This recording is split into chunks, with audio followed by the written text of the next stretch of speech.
Evet. Derler ki sırlar vardır, sır içinde sırlıdır.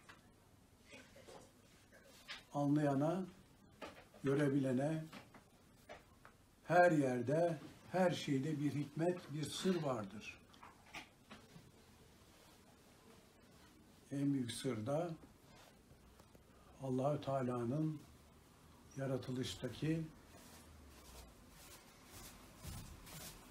bütün kainatı yarattığı andaki ben sizin Rabbinizim değil mi hitabı ve bütün ruhların beli, evet sen bizim Rabbimizsin hitabı. Ve bu şekilde o ses bir hedef olmuş şeklinde bütün ruhlar Allah-u Teala'ya varmak için uğraşır durur. Çünkü hedef, gidilecek nokta Allah'ın hitabındaki o güzel sestir. Ona ulaşmaya çalışır bütün ruhlar. Onun için her zerrenin Allah'ı zikrettiği şeklinde ayet-i kerime var biliyorsunuz. Her zerre, yaratılan her şey Allah'ı zikreder ama siz anlayamazsınız diyor ya. Şimdi de kuantum fiziğinde zerrelerin araştırılmasında kuantların bir sesinin olduğu ve bunların ölçülebildiği ortaya çıkmış ve de bunlar tespit edilebiliyor çeşitli metotlarla. Daha sonra da işte atomların hareketlerinden oluşan sesler, hücrelerin hareketlerinin sesleri araştırılıyor ve mesela insan vücudundaki hücrelerin sesleri çeşitli metotlarla araştırılıp bunların ne demek istedikleri frekanslarına bakılarak anlaşılıyor. Mesela mesut bir şeyin, mutlu bir hücrenin sesi gayet ahenkli çıktığı halde aynı hücreye eğer olumsuz bir şey gönderilirse, mesela bir zehir alırsa, alkol alırsa veya kötü düşüncelerle onun frekansı bozulup bu sefer çığlık atmaya başladığı görülüyor. Bunlar da ölçülüyor. Daha sonra eğer tedaviyle, meditasyonla, duayla bu şeyler düzeltilirse o seslerin de düzelmeye başladığı görülüyor. Hücreler dedik. Hücrelerden sonra mesela organlar geliyor. Organların da bir ahenk düzen içinde olması gerekiyor.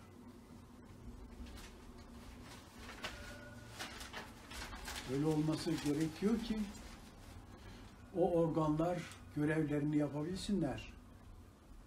Eğer çeşitli şekillerde o organların ahenginde bozulmalar olursa, titreşimleri bozulursa, gelen tesirler bozulursa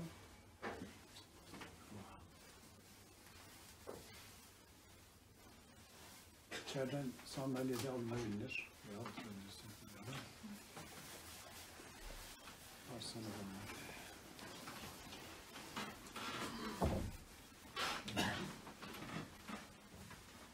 Eğer organlarda bozukluk varsa, titreşimleri bozulursa,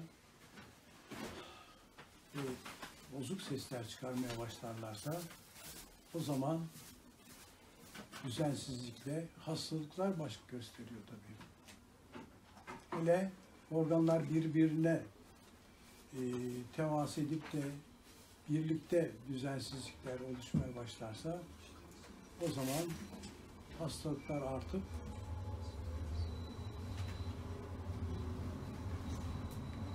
bütün vücuda etki edip bütün vücutta dengesizlik meydana gelebiliyor.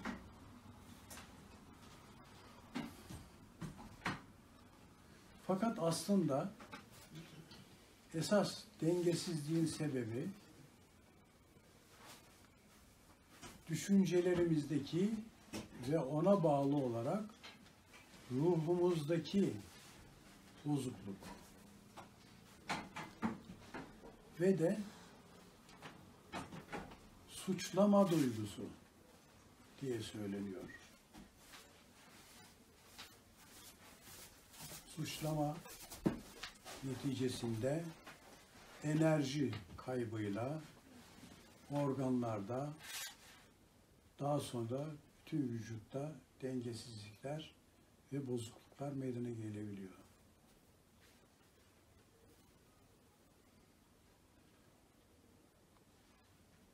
Şu şekilde diyelim.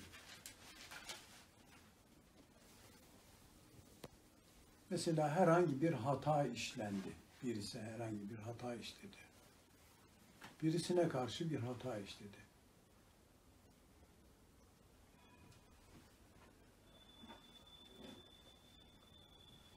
Hata işlediği kişi kendini haklı görürse, karşısındakini affetmezse eğer, o karşısındakini bu sefer suçlamak için, ona zarar vermek için bir takım olumsuz tesirler, olumsuz enerjiler üretmeye başlıyor. Ki o kişiye o enerjiyi göndersin, onu suçlasın ve onu tahrip etsin diye. Öyle değil midir? Hepimizin içinde düşman olduğumuz, affedemediğimiz kişiler yok mu? Peki o zaman affedemeyince ne yapıyoruz? Onları devamlı her an suçlamıyor muyuz?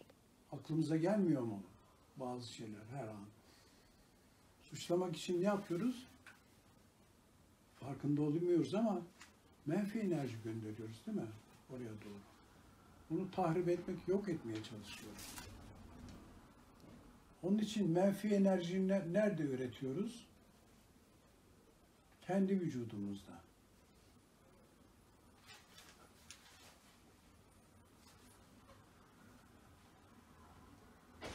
O şekilde ürettiğimiz menfi enerjiyi oralara göndermeye çalışıyoruz. Nerede üretiyoruz bu menfi enerjiyi? Çeşitli organlarımızda. Organlarımızda menfi enerji nasıl üretilir? O organın bozulmasıyla, ahenksizlik, düzensizlik olursa, bozukluk meydana gelirse, üretilen işte o menfi enerjiyi, olumsuz enerjiyi karşı tarafa göndermek durumu olur. İşte o şekilde organlar tahrip olursa başlar kanser. En azından organ bozukluğu, hastalıklar.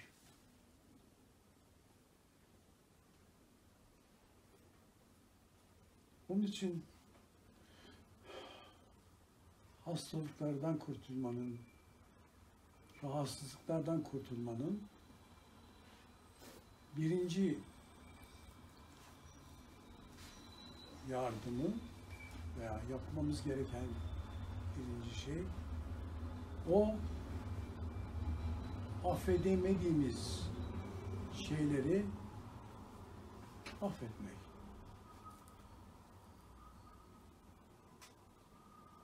Kendi kafamızdan silmek ve kendi içimizdeki önce o kişiyi affetmek.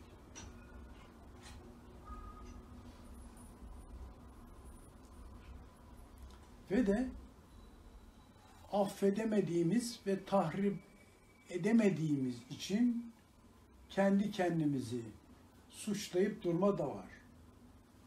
Ben ona niye karşı gelemedim, niye şöyle yapamadım, niye böyle yapamadım veya ona niye cevap veremedim gibi kendi kendimizi o zaman da tahrip etme durumu var. Onu da affetmemiz, kendi kendimizi affetmemiz, o düşüncelerimizi bırakmamız lazım. Peki bu affedememek durumu nereden ileri geliyor?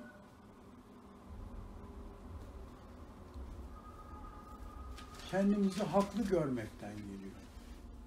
Acaba haklı mıyız? Ne dereceye kadar haklıyız? Acaba karşımızdaki ne kadar haklı? Belki o bizden daha çok haklı. Eşit de olsa karşımızdakinin hakkını da düşünmemiz gerekir. Onun açısından da görmek lazım her şeyi.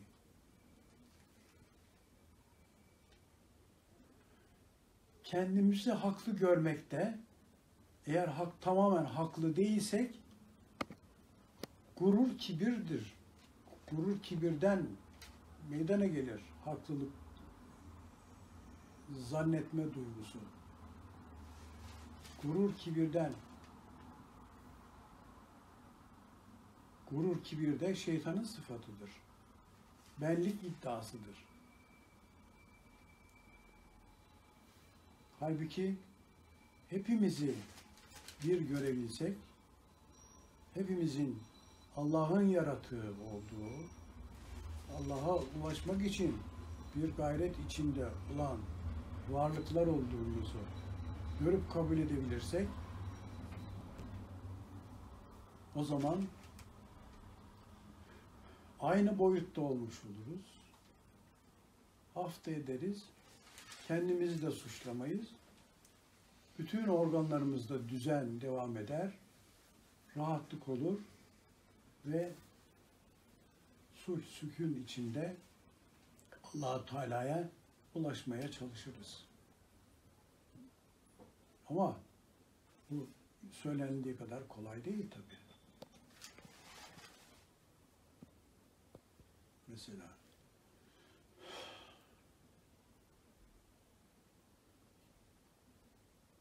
eğer ben böyle böyle yapacağım diye kendimize telkinde bulunur da eğer bir karar verirsek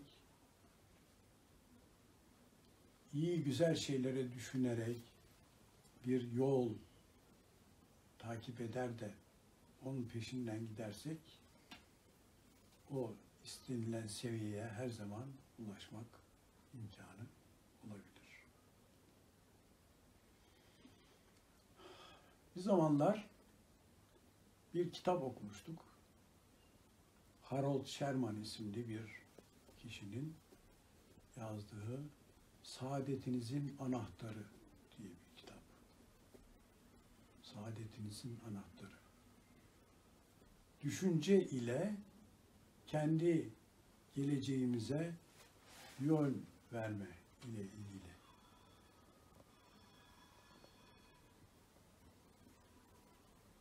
Şöyle diyor, korkularımız vardır. Korkularımızda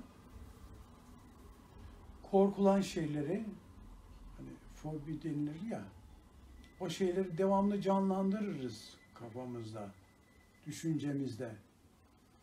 Canlandırdığımız için onun peşinden gider ve o bizim için bir şey olur. Bir tabu olur, bir korkutucu nesne olur